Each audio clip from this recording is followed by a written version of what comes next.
No, we need the mic. We need the mic. We need the mic. Okay. We're incredibly fortunate to have three of the Freedom Riders here with us tonight. And I'm going to introduce them one at a time so you can remember who's who.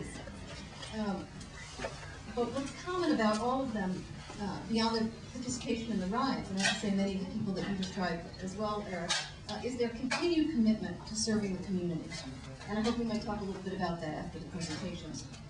But let me begin the introductions. After each introduction, they'll speak about their experience for a few minutes.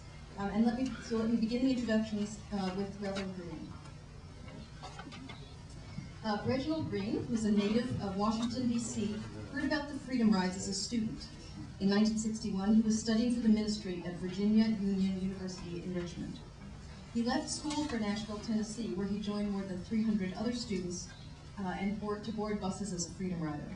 He was arrested in Jackson, Mississippi, as you heard. Reverend Green, not Reverend then, of course, spent most of his summer in Parchman Penitentiary, which is a notoriously violent and harsh prison where he and others suffered beatings and indignities rather than give up their dream. Reverend Green then did become a minister, aided by many in the community who helped make up the tuition money he had lost by being in jail. He served as the pastor of Springfield Baptist Church in Glen Allen, Virginia, and then moved to Washington, D.C. to serve as senior pastor of the Walker Memorial Baptist Church. He served his congregation there for 40 years until his recent retirement. Meanwhile, he was appointed to the D.C. Gambling Study Commission in 1970 and has worked with the D.C. Department of Housing and Community Development until 1990.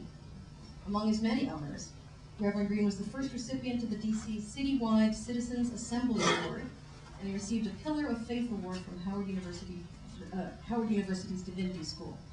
Reverend Green has agreed to tell us a bit about his own experience. Reverend Green. Thank you so much. Good afternoon. After that reception, I really don't know where to start. I started to just get up here and say, well, why don't we just end it, go home, and you all have the pictures to look at. But let me see if I can take you back. It's just a delight to be here with my comrades in the struggle for dignity and human wholeness as part of the whole movement we know as the Freedom Rides of 1961. I'm a native Washingtonian, as many of you have just heard. Grew up in Southwest Washington, Parkland of the city, where at the time of my growing up as a youngster, could not play in white school playgrounds, could not go to many of the movie houses, and unlike places in the South that had visible signs, colored only, white only, there was no such thing in the nation's capital. However, it was a given. It was just a given. Understanding based on track systems, the school system and others, that there were certain areas you could not play in, you could not go to, you could not take advantage of. And because I believe in a simple philosophy that we become who we are based on the experiences and relationships that we find along our lives journey, that all those things tend to shape us into who we become. So even though my first introduction physically to civil disobedience happens in 1960 as a student involved in the sit-ins at Virginia Union in Richmond, all of those things prior to that, plus the nurturing you see from family, the support you get from family, helps shape you into who you are. So in 1960, arrested in a White Tower restaurant, Lombardy and Broad Street in Richmond, Virginia, my first year as a student at Virginia Union. The following year, of course, after we heard and learned about and began to see, read articles about the Freedom Rides that were going on and the tragedy of what Eric just talked about, of those first Freedom Riders and the bus being firebombed there in Anderson, there was this move that said maybe there is a need for me to continue my involvement in one way or another.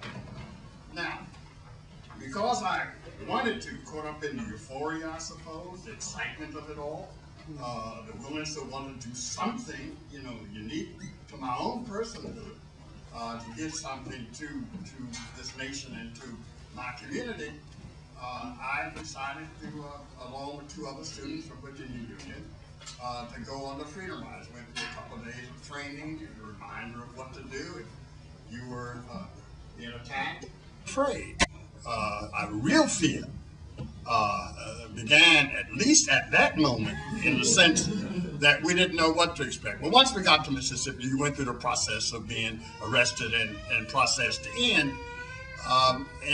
So you remember vividly those experiences that were kind of dehumanizing, and yet you understood the importance of the whole tactic of nonviolence that you had to live through. Not that everybody could have done this.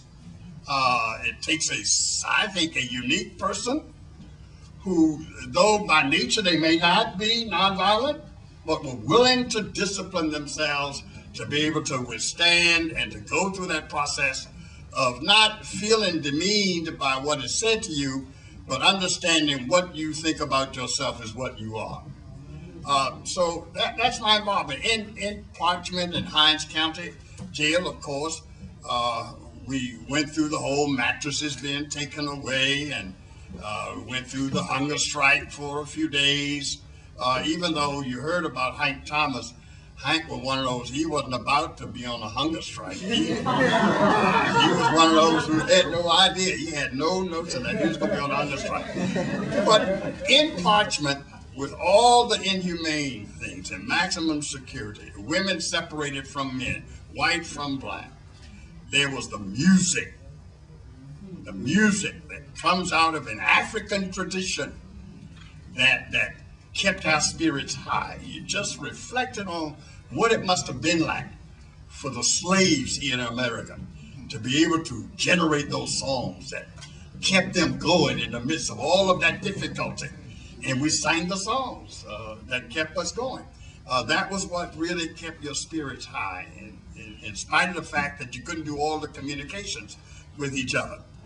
The thing I remember most, though, is that my father or mother had no idea where I was. A reporter from a newspaper that is no longer in existence in Washington, D.C., was an Evening Star newspaper. That was the evening's newspaper. A reporter from the Evening Star got information about some of those who were in that area of Washington, Richmond, and so forth, were in jail, and got in touch with my father. And my father tells me this story, that he called him to ask if he had a son named Reginald Green. Now, all that really entails is yes or no. But instead, he volunteered more. And he told the reporter that, well, my son is in Richmond because he's working for the summer. He won't be home this summer because he's working to earn money to go back to school. The reporter said to him, no, I need to talk with you. And he got with my father and sat him down and said, no, Mr. Green, your son is not in Richmond. He's in Mississippi. He's one of the Freedom Riders who's been jailed in Mississippi. Of course, some days later, my dad got a communication from me. And I think the point I'm making is that all of us have, each one of us has in oneself the ability to, at the time when it most amounts, we have that potential to do things that we thought impossible to do, to act in ways that seem implausible. And so that's my involvement. There's much more to tell, but I want my colleagues to have an opportunity to share.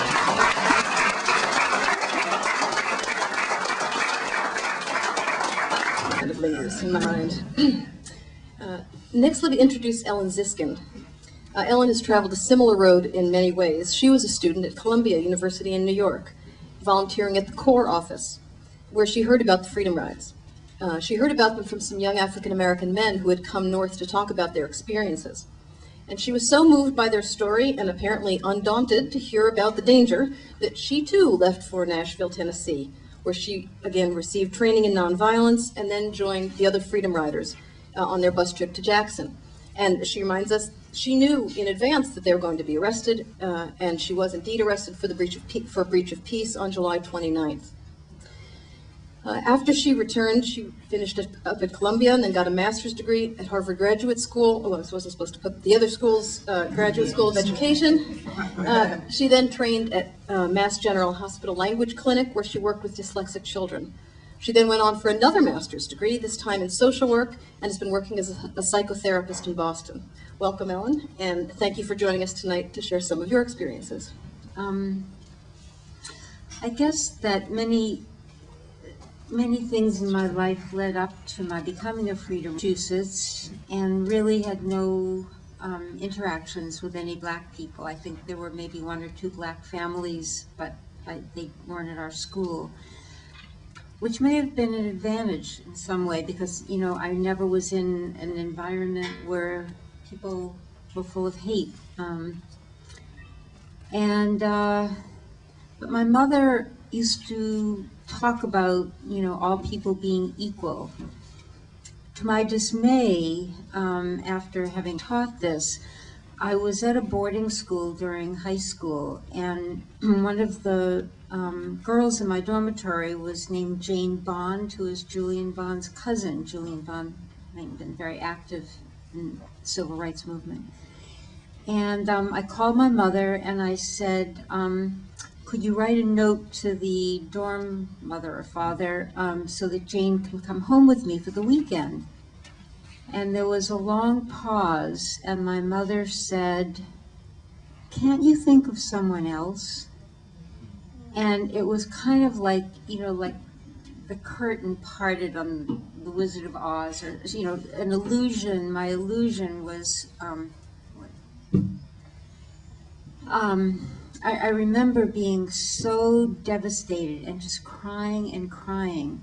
Well, Jane did come home with me, and we were in downtown Lowell, having gone to see a movie. And I think of this as my last moment of sort of innocence. I noticed that people were sort of turning their heads and looking at us. Jane, I think I made it clear, Jane was Black. And I kept sort of wondering, what are they looking at? And there was a moment when I got it. And so that was in my consciousness. And anyway, I was very interested in the civil rights movement. I hadn't been active in it. And I went to the CORE office in New York. I was in college before my senior year. And somebody had said to me, I might like, there was a rabbi who was going to be talking to James Farmer about some civil rights experience he'd had in Florida, and that maybe I would like to meet him and have lunch with him. So I showed up to meet this man I didn't know. And as I was sitting there waiting, a man that was working in the office of CORE came over to me and said, could you type a letter? Thinking that, you know, I somehow belonged to the organization. And so, not wanting to say no, I went over and I started typing letters.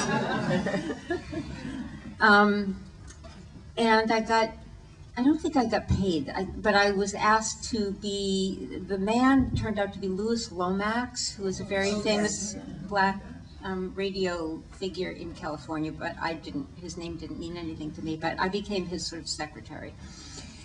And we were putting on a marathon, and there were several young Black men, maybe 6 or 8 in all, who had been Freedom Riders and who also had, you know, been trying to register voters in the South, all of whom had been beaten and abused and tormented. And I ended up talking to all of them, inviting them to my apartment, just kind of getting to know them. And it was really a transformational experience for me. I had never met anybody like them. They were religious in a very quiet but deep way. there was no cynicism about them at all. They were completely devoted to the idea of democracy, which I don't think I'd really thought much about. They were willing to go through all kinds of horrible things and stay the course.